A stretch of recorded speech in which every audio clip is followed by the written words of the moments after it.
सोचो, एक छोटे से शहर का लड़का अपने फोन पर क्रिकेट खेल रहा है, लेकिन उसके दोस्त जो 100-100 किलोमीटर दूर रहते हैं, वो भी उसी मैच का हिस्सा बन जाते हैं। उस लड़के के लिए ये सिर्फ एंटरटेनमेंट नहीं, बल्कि स्किल दिखाने का मौका है, दोस्तों से compete करने का चांस है और कभी-कभी प्राइजेस जीतने की उम्मीद भी। अब सोचो, ऐसे ही लाखों प्लेयर्स पूरे भारत में एक साथ ऑनलाइन गेम्स खेल रहे हैं। इसी वजह से ऑनलाइन गेमिंग इंडस्ट्री आज भारत की सबसे तेज बढ़ने वाली इंडस्ट्री बन गई है। लेकिन जैसे सड़क पर ट्रैफिक को चलाने के लिए ट्रैफिक रूल्स होते हैं, वैसे ही डिजिटल गेमिंग वर्ल्ड को भी सेफ और फेयर बनाने के लिए कानून की जरूरत है। इसीलिए सरकार ने ऑनलाइन गेमिंग बिल इंट्रोड्यूस किया है, जो लोकसभा में प्रेसिडेंट की रिकमेंडेशन के साथ आर्टिकल 117 के अंडर लाया गया। क्योंकि जब भी कोई लॉ टैक्सेशन या कंसोलिडेटेड फंड ऑफ इंडिया से खर्च से रिलेटेड होता है, तो प्रेसिडेंट की रिकमेंडेशन मैंडेटरी होती है। इस बिल का मेन मकसद एक क्लियर लीगल फ्रेमवर्क बनाना है, जिससे ऑनलाइन गेमिंग को रेगुलेट किया जा सके, नए आइडियाज और इकोनॉमिक ग्रोथ को एनकरेज किया जा सके और लोगों को हार्म से प्रोटेक्ट किया जा सके। इसके लिए बिल ने ऑनलाइन गेम्स को 3 कैटेगरीज में डिवाइड किया है। पहला है ई स्पोर्ट्स, जो कंपेटिटिव गेम्स होते हैं टूर्नामेंट्स में, जैसे डोटा 2 या काउंटर स्ट्राइक, जहां जीत हार का फैसला सिर्फ स्किल, रिफ्लेक्सेस और स्ट्रेटजी से होता है, लक का कोई रोल नहीं। दूसरा कैटेगरी है ऑनलाइन सोशल गेम्स, जो सिर्फ एंटरटेनमेंट या स्किल डेवलपमेंट के लिए होते हैं, जैसे चेस, क्विज या लूडो, जो हम मजा लेने के लिए खेलते हैं, जिसमें पैसा इन्वॉल्व नहीं होता। तीसरा कैटेगरी है ऑनलाइन मनी गेम्स, जिसमें प्लेयर्स पैसा डालते हैं या फीस भरते हैं और उसके बदले में मॉनेटरी प्राइज जीतने की उम्मीद करते हैं। ये कैटेगरी सबसे रिस्की है और इसीलिए बिल ने ऑनलाइन मनी गेम्स, उनकी एडवर्टाइजमेंट्स और उनसे जुड़ी फाइनेंशियल ट्रांजैक्शन पर पूरा बैन लगाने का प्रपोजल रखा है। साथ ही गवर्नमेंट को ई स्पोर्ट्स और सोशल गेमिंग को प्रमोट करने की जिम्मेदारी दी गई है।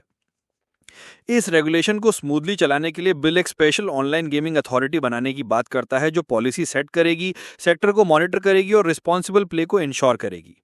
ये जरूरी है क्योंकि आज भारत दुनिया का सबसे बड़ा गेमिंग मार्केट बन चुका है, जिसमें 2023 में ही 568 मिलियन गेमर्स थे। इंडस्ट्री का मार्केट साइज $2.2 बिलियन था 2023 में, और 2028 तक ये $8.6 बिलियन तक पहुंचने का एस्टिमेट है।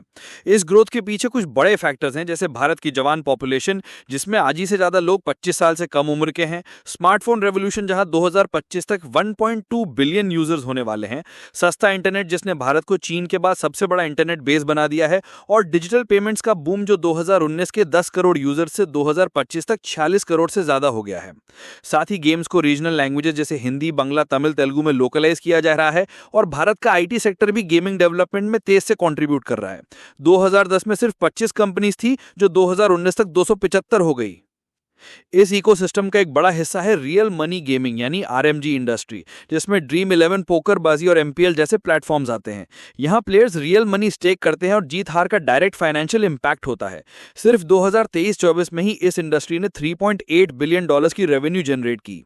लेकिन साथ ही ये सेक्टर कई चैलेंजेस फेस कर रहा है, जैसे 28% जीएसटी का हैवी टैक्स बर्डन, कुछ स्टेट जैसे तमिलनाडु का स्ट्रिक्ट रेगुलेशन जिसमें आधार वेरिफिकेशन और ब्लैकआउट आवर्स यानी रात 12 से सुबह 5 तक के रूल्स लगे, और सेंट्रल रेगुलेशन की कमी।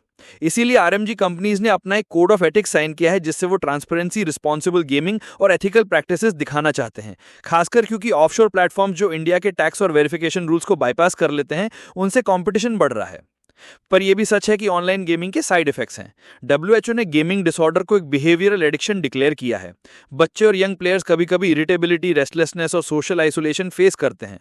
फिजिकल प्रॉब्लम्स भी बनती हैं, जैसे आई स्ट्रेन, फटीग, माइग्रेन्स और फिंगर पेन। साथ ही लीगल कंफ्यूजन भी रहता है कि कौन सा गेम स्किल का है और कौन सा चांस का। गेम्स ऑफ स्किल वो होते हैं जहां आउटकम प्लेयर के नॉलेज, प्रैक्टिस और स्ट्रेटजी पे डिपेंड करता है, जैसे चेस, ई स्पोर्ट्स या fantasy cricket. Games of chance वो होते हैं जो मेनली लक पर चलती हैं, जैसे रूलेट या लॉटरी। सुप्रीम कोर्ट ने भी 1996 में हॉर्स रेसिंग को एक स्किल बेस्ड गेम डिक्लेयर किया था। स्किल गेम्स आमतौर पर लीगल होते हैं, जबकि chance based games gambling category में आकर बैंड होते हैं। इंडिया में गेमिंग रेगुलेशन काफी कॉम्प्लेक्स है। कॉन्स्टिट्यूशन के स्टेट लिस्ट के एंट्री 34 के हिसाब से स्टेट्स को पावर है गैम्बलिंग और बेटिंग के ऊपर लॉ बनाने का। साथ ही कुछ सेंट्रल लॉज भी रोल प्ले करते हैं, जैसे public gambling act 1867, price competition act 1955 और आईटी रूल्स 2023। इंडिया की एफडीआई पॉलिसी गैम्बलिंग और बेटिंग में फॉरेन इन्वेस्टमेंट को स्ट्रिक्टली प्रोहिबिट करती है, और फेमा के अंडर लॉटरी और रेस विनिंग्स के रेमिटेंसेस भी बैंड हैं। टैक्सेशन के लेवल पर ऑनलाइन गेमिंग पर 28% जीएसटी लगता है और 10,000 रुपए से ज्यादा की विनिंग्स पर 30% इनकम टैक्स लगता है।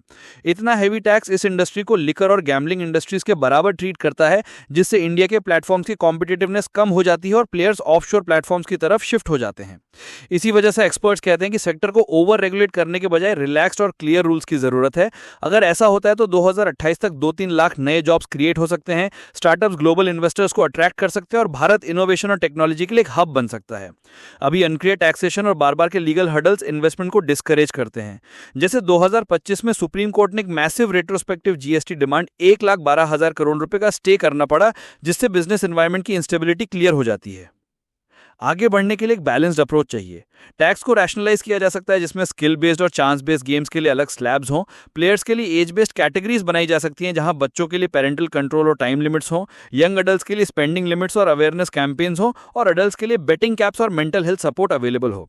एक यूनिफॉर्म नेशनल फ्रेमवर्क जो स्टेट्स और सेंट्रल गवर्नमेंट दोनों को इंक्लूड करे, कंफ्यूजन दूर करेगा।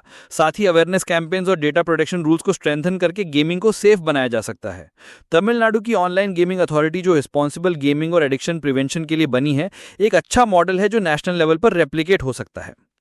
आखिर में देखा जाए तो ऑनलाइन गेमिंग भारत के लिए एक डबल एज स्वॉर्ड है। एक तरफ ये एंटरटेनमेंट, जॉब्स और ग्लोबल रिकग्निशन का मौका देता है और दूसरी तरफ एडिक्शन, फाइनेंशियल लॉस और सोशल हार्म का रिस्क लेकर आता है। ऑनलाइन गेमिंग बिल का एम यही है कि बीच का बैलेंस बनाया जाए, हार्मफुल मनी गेम्स को बैन करके सेफ ई स्पोर्ट्स और सोशल गेमिंग को प्रमोट किया जाए। अगर इस बिल के साथ स्टेबल रूल्स, रैशनल टैक्सेशन और गवर्नमेंट इंडस्ट्री कॉपरेशन हो तो भारत अपने यूथ को प्रोटेक्ट करते हुए सेफ और रिस्पॉन्सिबल गेमिंग के लिए ग्लोबल हब बन सकता है।